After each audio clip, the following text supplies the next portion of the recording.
Welcome to Mission Majjhima, Ajahn. Ajahn. So tell us about the Cūḷataṇhāsaṅkhaya Sutta, Majjhima number 37.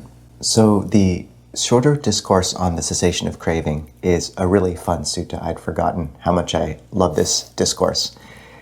And it begins, it's very colorful, with Sakka, the king of the gods. He's the king of the realm of 33, which is a realm of heaven in Buddhist cosmology, pretty much exactly equivalent to the realm of the Olympic gods in Greek mythology. So Sakka is the equivalent of Zeus or of Indra in Vedic mythology. And he has he's a lightning god, basically. And that equivalency is something that could be spoken about more, and it's fascinating. But Sakka is also interested in the Dhamma, and in Digha Nikaya 21, the questions of Sakka, the Buddha, and that occurs before the sutta, the Buddha instructs Sakka on various points of Dhamma, and Sakka actually attains stream entry, so a vision of Dhamma. In this sutta, he comes back to the Buddha and asks for a teaching, and the Buddha gives him this brief but beautiful instruction. He says, there is the case where one has heard all things are unworthy of attachment. Sabbe dhammang nalang abhinivesaya. Having heard that all things are unworthy of attachment, one fully knows all things. Having fully known all things, one fully comprehends all things. Then whatever one experiences, pleasant pain or pleasant, painful, or neutral feeling, one remains focused on inconstancy, dispassion, cessation, relinquishment with regards to that feeling. And then one is unbound. And it's this unbelievably simple but amazing teaching where he's basically bringing all the variegation of the world down to just, this is how you know the most essential core of it, which is that it's unworthy of tying your heart to. And what a relevant teaching for a man who has everything, Sakka, who has this extremely refined existence. And Sakka appreciates the teaching, rejoices, and then goes up to heaven to, be back in his realm. Moggallāna, who is foremost in psychic powers, is listening nearby and asks himself, I wonder if that spirit understood what the Buddha said. And he interestingly refers to Sakka here as a yaka, which is sort of, it's not derogatory, but it's not referring to him as a deva. It's more like, I wonder if that, it's a bit more coarse, which is interesting. So he goes up to heaven and approaches Sakka and basically says, what did the Buddha teach you? And Sakka kind of gives this prevaricating thing. He's like, I basically says, I remembered it. Let me show you around my palace. And so he goes around. It's this kind of hilarious scene where Sakka's kind of showing him the pleasure gardens. And Moggallāna, he's being very polite. He's saying, that's very pretty. That's very beautiful, Sakka. These are the good results of past action. And it's sort of like a very skillful house guest saying, he's appreciating Sakka's little thing, but he's also saying, that's the result of past action. What are you doing now? Kind of motioning to that. And it's interesting because in the suttas, the Buddha does say that when gods fall, when devas fall, most of them are reborn in the lower realms as animals and ghosts. Their merit is exhausted. He says a fortunate rebirth for a god is a human rebirth. So that issue of their merit being exhausted is very real. Basically, after getting this tour, this sort of, interesting vignette, Moggallāna touches the palace, Sakka's palace, with his toe and makes it all tremble and shake. And Sakka is chastised, and then Moggallāna asks again, so what did the Buddha teach you? And Sakka, chastised, actually gives almost a verbatim summary of what the Buddha said, saying, okay, I get it.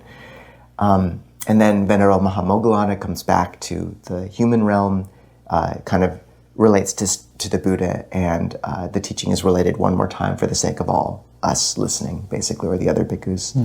So, colorful, fascinating, fun sutta. I love this one. Ajahn, what did you find interesting in this sutta? Yeah, no, it's very fun. But just before all the fun, just the heart of the teaching right at the beginning that you drew out a little bit, I think is also great to look at. And it actually has direct correlates in other really important suttas. So the main teaching that one hears that sabbe dhamma nalang abhinivesaya, nothing is worthy clinging to, is taught to Moggallāna in the very well-known sutta on nodding, or when Moggallāna is falling asleep in this cave, and then the Buddha comes to him and basically gives him various tips for not falling asleep. And then right at the end of that, Moggallāna asks the exact same question that Sakka asks, and the Buddha gives the same answer. So that's one, this relationship between Moggallāna and this teaching. So here Moggallāna is already enlightened, and but at that time, when the Buddha gives him the teachings, he's not yet enlightened. But the Buddha says, nothing is worthy adhering to. All dhammas are not worthy of clinging to. And then the Buddha says, when one hears that, one directly knows all things, abhijanati. When one directly knows, one fully understands, parijanati, just this increasing depth of jnana. And then fully understanding everything, then one abides contemplating anicca, or impermanence, viraga, or dispassion, nirodha, cessation, and patinissagga, relinquishment. And this is, people might recognize, the last 4 of the anapanasati, 16 steps. So one breathes in and breathes out, knowing impermanence, breathes in and breathes out, knowing viraga, dispassion, cessation, and relinquishment. So we can all train in this. This isn't just, we don't have to be Moggallāna, we don't have to be Sakka, king of the gods. All of us can breathe in just with our very next breath, contemplating, seeing deeply, anupassana, seeing anicca anupassana, seeing impermanence, dispassion, cessation, and relinquishment. And then from that, when one abides in that way, then one doesn't cling to anything in the world. Not clinging, one is not agitated. Not agitated, one attains nibbana. So it's just a very practical teaching that we can do in this very breath right now. So that's great, Ajahn. Yeah. And yourself, Ajahn, anything else to pull out from this sutta?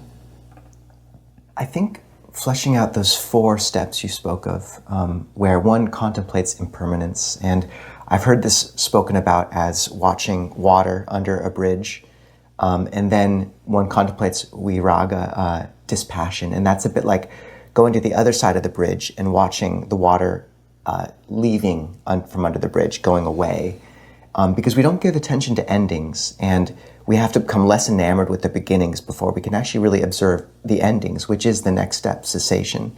So watching the water go, go, go, go. And that's only when we really see the endings of the things that we've become so fixated on the beginnings of.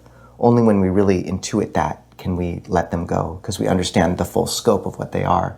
Everything that comes falls away.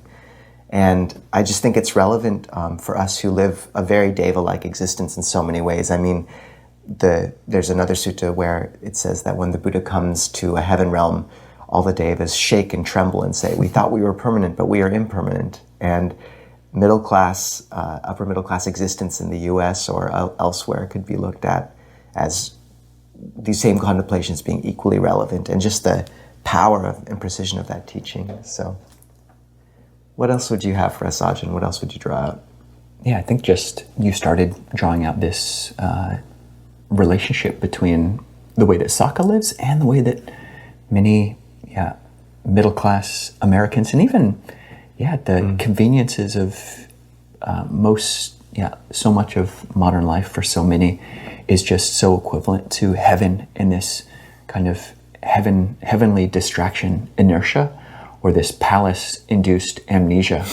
You get in this kind of ego bubble, and it's so easy to just not pay attention to the slight sufferings that really, even if we're not experiencing them, I mean, even if this word dukkha, the Four Noble Truths, the heart of the Four Noble Truths, that life is suffering, you mention that to so many modern people, and it just doesn't hit home, because I don't experience any suffering, but the Moggallāna pointing out that it's all, just with a little toe tap, you can make the whole palace tremble. And it really is like, just the next earthquake could totally, the next tsunami, the next forest fire. These are all really real environmental catastrophes, which can just upend our seeming heavenly existences in the next moment. And yeah, it's all just waiting there underneath the ground. So being heedful. Ajahn, so what is the word of the week? The word of the week is abhinivesa, which means fixation, sticking to adherence, and it comes from the root vis, which means to enter. All right.